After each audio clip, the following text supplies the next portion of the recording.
was a grassroots organizer for working families, knocking on doors, collecting petitions and signatures for candidates and causes I thought were going to make a difference in the lives of folks on the margins of society. The first door I knocked on, she didn't answer.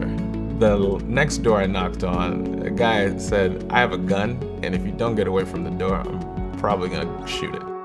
If that didn't scare me out of public service, nothing will. My parents fled Uganda during the Civil War in 1980, $50 in his pocket, suit he was wearing. When you run for your life, you're not gonna remember to park, you run.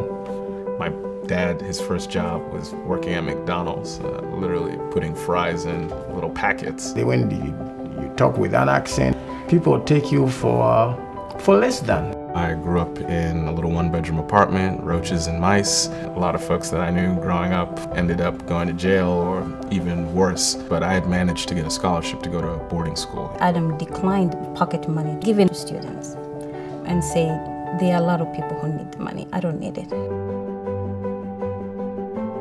I wanted him to make money. He wanted to make a difference.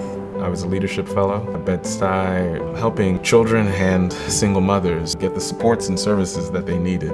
I spent 3 years working at the Empire State Development Corporation, helping to create jobs in some of the most distressed parts of Brooklyn. A Harvard graduate, he certainly doesn't have to be here and do these things. He can go off and make a ton of money and just turn his back on the community like a lot of people have done.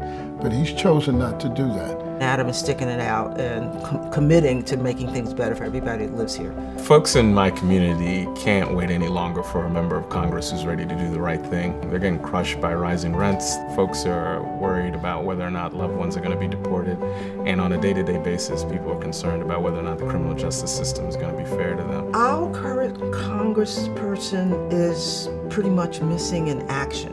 Yeah, rumor has it we have a congressperson, okay. I've been involved with the Crow Hill Community Association for 15 or 20 years.